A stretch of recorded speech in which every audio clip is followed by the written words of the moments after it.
നിങ്ങളൊരു stock market participant ആണെങ്കിൽ തീർച്ചയായും നിങ്ങൾ ഇപ്പോൾ നടക്കുന്ന ഒരു IPO ബസ് ശ്രദ്ധിച്ചിട്ടുണ്ടാകും. എത്ര പുതിയ കമ്പനീസ് ആണല്ലേ സ്റ്റോക്ക് മാർക്കറ്റിലേക്ക് പുതുതായി ലിസ്റ്റ് ചെയ്യപ്പെടുന്നത്. എന്നാൽ ഇതിൽ ഏത് IPOയിൽ ഇൻവെസ്റ്റ് ചെയ്യണം എന്നുള്ളത് എങ്ങനെ മനസ്സിലാക്കും?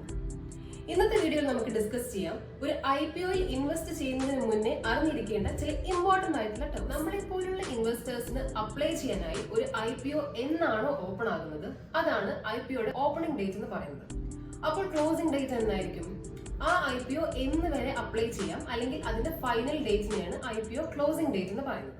IPOയുടെ എല്ലാ പ്രോസസ്സും കഴിഞ്ഞ് അത് സ്റ്റോക്ക് മാർക്കറ്റിൽ എത്തിയാലല്ലേ അതിന് മറ്റുള്ള ഷെയർസിനൊപ്പം ട്രേഡ് ചെയ്യാൻ പറ്റുകയുള്ളൂ. അങ്ങനെ IPOയുടെ എല്ലാ പ്രോസസ്സും കഴിഞ്ഞതിന് ശേഷം ആദ്യമായി സ്റ്റോക്ക് മാർക്കറ്റിൽ അത് ലിസ്റ്റ് ചെയ്യുന്ന ഡേറ്റിനെയാണ് ലിസ്റ്റിംഗ് ഡേറ്റ് എന്ന് പറയുന്നത്.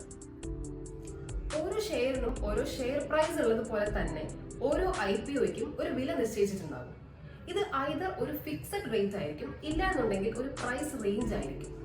ഇപ്പൊ ഫോർ എക്സാമ്പിൾ പറയാന്നുണ്ടെങ്കിൽ നമുക്ക് റീസെന്റ് ലിസ്റ്റഡ് ആയിട്ടുള്ള എക്സിഗോ എന്ന് പറയുന്ന IPO 88 രൂപ 93 രൂപ എന്ന പ്രൈസ് റേഞ്ചിലായിരുന്നു ഓപ്പൺ ആയിട്ടുണ്ടായിരുന്നത്.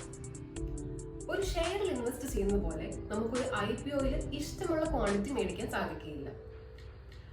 IPO എപ്പോഴും ഒരു ലോട്ട് ആയിട്ടായിരിക്കും ഉണ്ടായിരിക്കുക. ഒരു ലോട്ടിൽ ഒരു ഫിക്സഡ് നമ്പർ ഓഫ് ഷെയർസ് എന്ന രീതിയിൽ. ഇത് ഓരോ IPOയ്ക്കും ഓരോ രീതിയായിരിക്കും.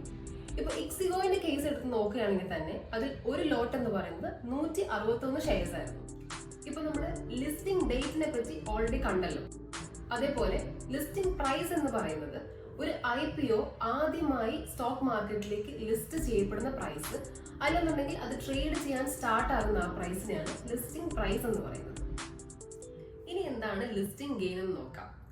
ഒരു IPO നമ്മൾ എത്ര രൂപയ്ക്കാണോ അപ്ലൈ ചെയ്തത്, അതിനുശേഷം ആ IPO സ്റ്റോക്ക് മാർക്കറ്റിൽ ലിസ്റ്റ് ചെയ്തപ്പോൾ എത്ര രൂപയ്ക്കാണോ ഓപ്പൺ ചെയ്തത്, അത് തമ്മിലുള്ള ഒരു ഡിഫറൻസ് ഉണ്ടല്ലോ. ആ IPO ഓപ്പൺ ചെയ്ത പ്രൈസ് നമ്മൾ അപ്ലൈ ചെയ്തതിനേക്കാളും കൂടുതലാണെങ്കിൽ നമുക്ക് അവിടെ ഒരു ലിസ്റ്റിംഗ് ഗെയിൻ കിട്ടി എന്ന് പറയാം. IPOയിലൂടെ ഒരു കമ്പനി എത്ര രൂപയാണോ സമാഹരിക്കാനായി ശ്രമിക്കുന്നത് അതിനെയാണ് അതിന്റെ ഇഷ്യൂ സൈസ് എന്ന് പറയുന്നത്. ഇപ്പൊ ഉദാഹരണമായി എടുക്കുകയാണെങ്കിൽ മാർച്ച് മന്തിൽ ലിസ്റ്റ് ആയിട്ടുള്ള ഒരു IPO ആണ് popular vehicles and services limited. അവരുടെ ഇഷ്യൂ സൈസ് എന്ന് പറയുന്നത് 601.55 കോടി രൂപയായിരുന്നു. ഇതിൽ 250 കോടി രൂപ ഫ്രഷ് ഇഷ്യൂ എന്ന കാറ്റഗറിയിലും 351.55 കോടി രൂപ OFS അഥവാ ഓഫർ ഫോർ സെയിൽ എന്ന കാറ്റഗറിയിലുമായിരുന്നു അവർ ഇഷ്യൂ ചെയ്തത്. ഇവിടെ ഇപ്പൊ നമ്മൾ പുതിയ രണ്ട് ടേംസ് പരിചയപ്പെട്ടു. ഒന്ന് ഫ്രഷ് ഇഷ്യൂ, ഒന്ന് OFS അഥവാ ഓഫർ ഫോർ സെയിൽ. അപ്പോൾ എന്താണ് ഫ്രഷ് ഇഷ്യൂ എന്ന് നോക്കാം. ഒരു കമ്പനി IPOയിലൂടെ അതിന്റെ ഷെയർസ് പബ്ലിക്കിന് ഓഫർ ചെയ്യുന്നു. അതിലൂടെ നിക്ഷേപിക്കപ്പെട്ട പണം കമ്പനി അതിന്റെ ബിസിനസ് എക്സ്പാൻഡ് ചെയ്യാനോ, ഇല്ലെങ്കിൽ എന്തെങ്കിലും പ്രോജക്റ്റിൽ ഇൻവെസ്റ്റ് ചെയ്യാനോ, അല്ലെങ്കിൽ ഓൾറെഡി ഇരിക്കുന്ന എന്തെങ്കിലും കടങ്ങൾ കൊടുത്തു തീർക്കാനോ യൂസ് ചെയ്യുകയാണെങ്കിൽ അതിന് നമുക്ക് സിമ്പിൾ ആയിട്ട് ഫ്രഷ് ഇഷ്യൂ എന്ന് വിളിക്കാം. അതായത് കമ്പനി IPOയിലൂടെ സമാഹരിച്ച പണം ഉപയോഗിച്ച് അതിന്റെ എന്ത് ആവശ്യമാണോ അത് നിറവേറ്റുന്നതിനെ നമുക്ക് ഫ്രഷ് ഇഷ്യൂ എന്ന് വിളിക്കാം. ഇനി എന്താണ് ഓഫർ ഫോർ സെയിൽ അഥവാ OFS എന്ന് നോക്കാം.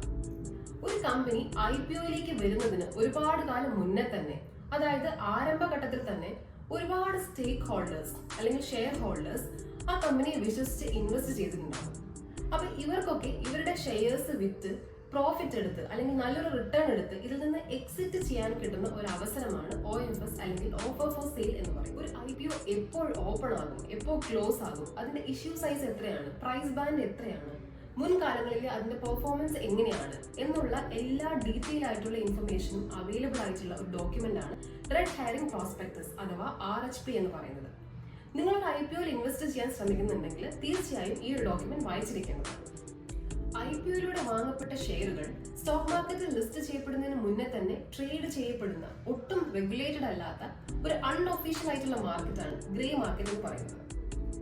നിങ്ങൾ IPOനെ പറ്റി മുന്നേ കേട്ടിട്ടുള്ള ഒരാളാണെങ്കിൽ തീർച്ചയായും നിങ്ങൾ ഗ്രേ മാർക്കറ്റ് പ്രീമിയം അല്ലെങ്കിൽ ഗ്രേ മാർക്കറ്റ് പ്രൈസ് എന്ന കൺസെപ്റ്റും കേട്ടിട്ടുണ്ടാകും. ഒരു IPO ലിസ്റ്റ് ആകുന്നതിന് മുന്നേ തന്നെ ഗ്രേ മാർക്കറ്റിൽ അത് എന്ത് പ്രൈസിനാണോ ട്രേഡ് ചെയ്യപ്പെടുന്നത് അതിനെയാണ് ഗ്രേ മാർക്കറ്റ് പ്രൈസ് എന്ന് പറയും. അപ്പോൾ പലപ്പോഴും ഈ ഒരു ഗ്രേ മാർക്കറ്റ് പ്രീമിയം വെച്ചിട്ട് ആ ഒരു IPO എത്ര രൂപയ്ക്ക് ലിസ്റ്റ് ആകും അല്ലെങ്കിൽ എത്ര ശതമാനം ലിസ്റ്റിംഗ് ഗെയിൻ കിട്ടും എന്നുള്ളത് സ്റ്റോക്ക് മാർക്കറ്റ് പാർട്ടിസിപ്പൻസ് അസ്യൂം ചെയ്യുന്നതായിട്ട് കാണാറുണ്ട്. പക്ഷേ ഈ ഒരു കമ്പാരിസൺ എപ്പോഴും കറക്റ്റ് ആകണമെന്നില്ല. അപ്പോൾ ഇന്നത്തെ വീഡിയോയിൽ നമുക്ക് ഇതെല്ലാമാണ് ഡിസ്കസ് ചെയ്യാനുള്ളത്. ഇനി എൻറിച്ച് മണിയിലൂടെ ഒരു IPOയ്ക്ക് അപ്ലൈ ചെയ്യാനായി ആദ്യമായി നിങ്ങൾക്ക് വേണ്ടത് ഒരു ഡിമാറ്റ് ആൻഡ് ട്രേഡിംഗ് അക്കൗണ്ട് ആണ്. അതിന്റെ അക്കൗണ്ട് ഓപ്പണിംഗ് ലിങ്ക് ഞാൻ താഴെ ഡിസ്ക്രിപ്ഷനിൽ കൊടുക്കുന്നതായിരിക്കും. അത് യൂസ് ചെയ്ത് നിങ്ങൾക്കൊരു അക്കൗണ്ട് ഓപ്പൺ ചെയ്യാം. അതിനുശേഷം www.enrichmoney.in എന്ന സൈറ്റിൽ പോയി നിങ്ങളുടെ യൂസർ ID പാസ്വേഡ് ഉപയോഗിച്ച് ലോഗിൻ ചെയ്തതിനു ശേഷം ഈസിയായി നിങ്ങൾക്ക് IPOയിൽ അപ്ലൈ ചെയ്യാവുന്നതാണ്. അപ്പോൾ അടുത്ത വീഡിയോയിൽ നമുക്ക് പുതിയൊരു IPOന്റെ റിവ്യൂമായിട്ട് കാണാം. Thanks for watching.